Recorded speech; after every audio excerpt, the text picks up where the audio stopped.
নমস্কার বন্ধুরা, আজকে আমি তোমাদের সাথে শেয়ার করব দুধ পুলি রেসিপি। আর এইভাবে দুধ পুলি বানালে কিন্তু প্রত্যেকটা পিঠাই হবে নরম তুলতুলে। আর এই দুধ পুলিগুলো 2 দিন পর্যন্ত রেখে দিলেও কিন্তু নরম তুলতুলেই থাকবে। অনেক সময় দুধে গুড় দিলে কিন্তু দুধটা ফেটে যায়, এইভাবে বানালে কিন্তু দুধটা ফেটে যাবে না। আর প্রত্যেকটা পিঠাই দেখতে পাচ্ছ একদম পারফেক্ট তৈরি হয়েছে, একটা পিঠাও কিন্তু ফেটে যায়নি। এই ভিডিওতে আমি প্রত্যেকটা টিপস দিয়েছি, সেই প্রত্যেকটা টিপস যদি তোমরাও ফলো করো তোমাদের পিঠাটাও কিন্তু খুব সুন্দর তৈরি হবে। তাহলে দেখে নেওয়া যাক আজকে আমার রেসিপি দুধ পুলি। তো বন্ধুরা, রেসিপিটা বানানোর জন্য প্রথমেই আমি 1 কাপ ফ্রেশ কোরানো নারকেল নিয়ে নিয়েছি। এখানে কিন্তু আমি 1 কাপ ফ্রেশ কোরানো নারকেল দিয়ে দিয়েছি। এবার আমি এখানে 1 কাপ নারকেল কোড়ার জন্য 1/2 কাপ খেজুরের গুড় দিয়ে দিয়েছি। 1 কাপ কোরানো নারকেলের সঙ্গে 1/2 কাপ কিন্তু গুড় দিতে হবে, এই পয়েন্টটা কিন্তু একটু মনে রাখতে হবে, তাহলেই কিন্তু পুরটা একদম ঠিকঠাক তৈরি হবে। গুড়টা বেশি দিয়ে দিলে কিন্তু পুরটা বেশি আঠালো হয়ে যাবে আর শক্ত হয়ে যাবে। তো রেসিপিটা বানানোর জন্য কিন্তু আমি এরকম ছোট ছোট টিপস দিতে থাকবো, তো ভিডিওটা কিন্তু ধৈর্য ধরে পুরোটা দেখতে হবে। এইভাবে পিঠাগুলো বানালে কিন্তু একটা পিঠাও ভেঙে যাবে না। এবার গুড়টা যতক্ষণ না শুকিয়ে আসছে ততক্ষণ আমি একটু ওয়েট করব। আর এরকম কিন্তু নাড়তে থাকতে হবে, না নাড়লে কিন্তু গুড়টা লেগে যাবে। এখানে কিন্তু আমি গুড়টা পাক দেব না, একটু শুকিয়ে আসলে কিন্তু গ্যাসটাকে অফ করে দেব আমি। তো দেখতেই পাচ্ছ গুড়টা কিন্তু একদম শুকিয়ে গেছে। এবার আমি এই পুরটাকে তুলে নেব।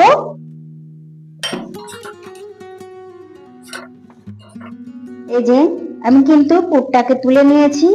এবার এটা ঠান্ডা হওয়ার জন্য আমি সাইড করে রেখে দেব। দুধ পুলি বানানোর জন্য এখানে আমি চালের আটাটাকে মেখে নেব, সেই জন্য আমি 2 কাপ জল দিয়ে নেব প্রথমে। তো জলটা দেখতেই পাচ্ছ জলটা কিন্তু ফুটে উঠতে শুরু করেছে। এবার আমি ওই একই কাপের মাপ করে 2 কাপ চালের আটা নিয়ে নেব। গ্যাসের আঁচটাকে এবার সিম করে চালের আটাটাকে খুব ভালো করে মিশিয়ে নিতে হবে।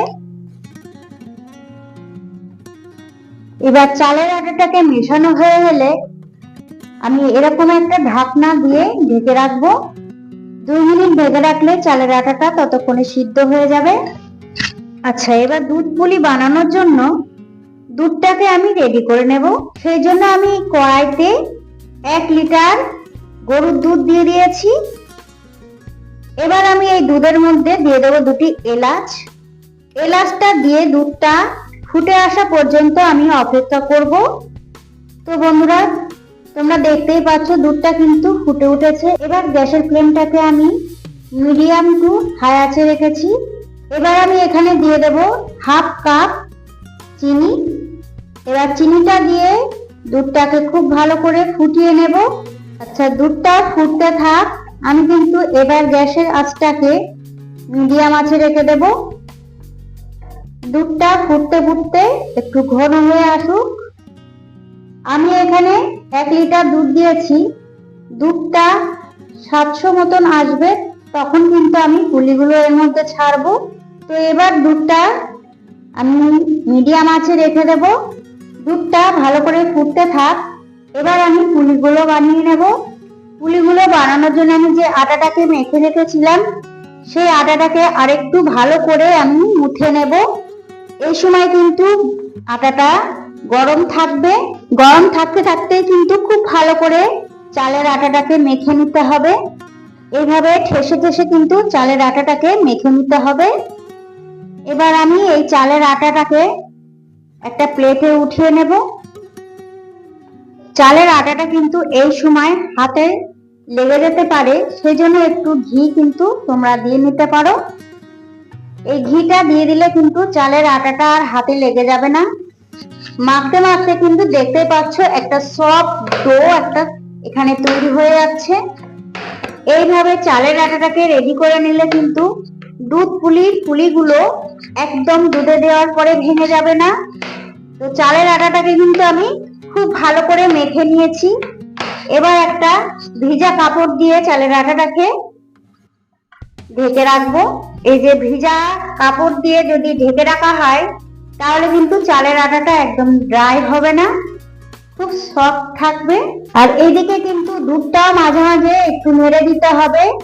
আর সাইডে যে সরগুলো থাকবে সেই সরগুলো তুলে কিন্তু দুধের সঙ্গে মিশিয়ে দিতে হবে দুধ পুলিগুলো বানানোর জন্য। এখান থেকে এবার আমি অল্প একটু ডো নিয়ে নেব। আমি কিন্তু পুলিগুলো একটু ছোট সাইজের করব, সেই জন্য কিন্তু আমি এরকম অল্প একটু ডো নিয়েছি। চাইলে কিন্তু তোমরা আর একটু বড়ও করতে পারো। আর এই পুলিগুলো বানাতে গিয়ে যাতে হাতে না লেগে যায় সেই জন্য এই ডোটাকে আমি চালের আটার মধ্যে এরকম একটু লাগিয়ে নেব। তারপরে এরকম ঝেড়ে পুলিগুলো তৈরি করে নেব।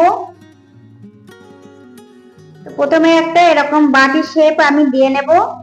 এই যে একটা বাটি কিন্তু আমি তৈরি করে ফেলেছি। এবার এর মধ্যে পুরটা দিয়ে নেব।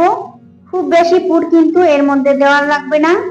এবার আমি পুলিগুলোর মুখটা আটকে নেব। এই যে প্রথমে এই মাথাটা খুব ভালো করে কিন্তু সিল করে দিতে হবে। তারপরে এরকম করে ঘুরিয়ে দিলে কিন্তু পুলিগুলো তৈরি হয়ে যাবে। এই যে একটা পুলি কিন্তু আমি তৈরি করে ফেলেছি। এইভাবে আমি সবকটা পুলি তৈরি করে নেব। আর পুলিগুলো তৈরি করে কিন্তু এরকম ভিজা কাপড়ের ভিতরেই রাখতে হবে, তাহলে কিন্তু পুলিগুলো আর শক্ত হবে না। আমি আর একটা পুলি তৈরি করা তোমাদেরকে দেখিয়ে দিচ্ছি। আর এখানে আর একটা টিপস, এই ডোটা কিন্তু বেশি মোটা করা যাবে না আর বেশি পাতলাও করা যাবে না। বেশি মোটা করলে কিন্তু পুলিটা শক্ত হয়ে ভেঙে যেতে পারে। তো বন্ধুরা, রেসিপিটা যদি ভালো লেগে থাকে অবশ্যই একটা লাইক করে দেবে। আর রেসিপিটা কেমন লেগেছে অবশ্যই কিন্তু আমাকে কমেন্টে জানাতে ভুলবে না। তোমাদের কমেন্ট পড়তে কিন্তু আমার খুব ভালো লাগে। তো আরেকটা পুলি আমি তৈরি করে ফেলেছি। আর আমার চ্যানেলে নতুন বন্ধু হয়ে থাকলে আমার চ্যানেলটিকে সাবস্ক্রাইব করে নেওয়ার অনুরোধ রইল। তো বন্ধুরা, আমি কিন্তু সব কটা পুলি বানিয়ে ফেলেছি। আমি তো পুলিগুলোর এরকম শেপ দিয়ে দিয়েছি, তোমরা কিন্তু তোমাদের পছন্দ অনুযায়ী শেপ দিয়ে নিতে পারো। সব কটা পুলি কিন্তু আমি বানিয়ে ফেলেছি। এই যে দেখতেই পাচ্ছ, এই যে। এবার দুধটা দেখো তোমরা কতটা পরিমাণ গাঢ় হয়ে গেছে। এরকম কড়ার সাইডে যে সরগুলো থাকবে দুধের মধ্যে কিন্তু মিশিয়ে দিতে হবে। আর এই দুধটা যখন টকবক করে ফুটবে এই মাঝ বরাবর কিন্তু পুলিগুলো দিয়ে দিতে হবে। প্রত্যেকটা পুলি কিন্তু এই যেখানে ফুটবে সেখানেই দিতে হবে। এই সময় কিন্তু গ্যাসের আঁচটাকে একদম হাইতে রাখতে হবে। এইভাবে পুলিগুলো দেওয়ার পরে আমি 2 মিনিট খুব ভালো করে ফুটিয়ে নেব। এবার একটু হালকা হাতে আমি পুলিটাকে একটু সরিয়ে দেব। খুব হালকা হাতে কিন্তু এই কাজটা করতে হবে, একদম হালকা হাতে, যাতে পুলিগুলো ভেঙে না যায়। এই সময় কিন্তু পুলিগুলো একদম কাঁচা আছে, সেই জন্য বলছি হালকা হাতে করতে হবে। আর এই সময় কিন্তু গ্যাসের আঁচটা হাই আঁচে রাখতে হবে, এটা বারবার বলছি আমি। লো আঁচে থাকলেও কিন্তু পুলিগুলো ভেঙে যায়। দেখতেই পাচ্ছ পুলিগুলো কিন্তু উপরে ভেসে উঠেছে। পুলিগুলো আমি 2 মিনিট খুব ভালো করে জাল করে নেব। প্রত্যেকটা টিপস ফলো করে তোমরাও যদি এই দুধ পুলিগুলো বানাও, তোমাদের পিঠেগুলো কিন্তু এরকম সুন্দর তৈরি হবে। একটা পিঠাও কিন্তু ভেঙে যাবে না। দেখতেই পাচ্ছ একটা পিঠাও কিন্তু আমার ভেঙে যায়নি। তো বন্ধুরা, রেসিপিটা তোমাদের কেমন লেগেছে অবশ্যই কিন্তু আমাকে কমেন্টে জানাতে ভুলবে না। আমি কিন্তু 2 মিনিট খুব ভালো করে জাল করে নিয়েছি। এবার আমি গ্যাসের আঁচটাকে অফ করে দেব। দেখতেই পাচ্ছ প্রত্যেকটা পুলি কিন্তু দুধের উপরে ভেসে উঠেছে আর একটা পুলিও কিন্তু ভেঙে যায়নি। এবার আমি দুধ পুলিগুলো আর একটু টেস্টি বানানোর জন্য এখানে আমি দিয়ে দেব খেজুরের গুড়। এটা চাইলে তোমরা দিতেও পারো আবার নাও দিতে পারো।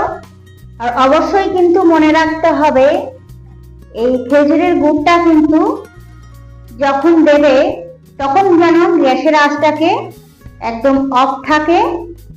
গ্যাসের আঁচটা যদি অফ না থাকে সেক্ষেত্রে কিন্তু দুধটা দিলে অনেক সময় দুধটা কেটে যেতে পারে। ভালো গুড় হলে কিন্তু দুধটা কাটে না, যেহেতু এখনকার সবগুড়ি ভেজাল, সেই জন্য আমি বারবার এটা বলছি। দুধের মধ্যে গুড়টা খুব ভালো করে কিন্তু মিশে গেছে। এবার আমি এই অবস্থায় ঢাকা দিয়ে রেখে দেব 2 ঘন্টা। 2 ঘন্টা পর আমি ফিরে আসবো। এবার আমি কয়েকটি পিঠা একটা প্লেটে তুলে নেব। তো বন্ধুরা, একটা পুলি আমি কেটেও তোমাদেরকে দেখিয়ে দিচ্ছি, আর কতটা নরম তুলতুলে হয়েছে দেখতেই পাচ্ছ। এই পিঠাটা 2 ঘন্টা পর আমি বের করে নিয়ে এসেছি। দেখতেই পাচ্ছ কতটা নরম তুলতুলে। আর এইভাবে পিঠাগুলো বানালে কিন্তু পিঠাগুলো একদমই শক্ত হবে না। 2 দিন পর্যন্ত পিঠা কিন্তু নরম তুলতুলে থাকবে। তাহলে আজকের মতন এই পর্যন্ত, দেখা হচ্ছে অন্য কোনো রেসিপি নিয়ে। ততক্ষণে সবাই ভালো থাকবে, সুস্থ থাকবে। নমস্কার।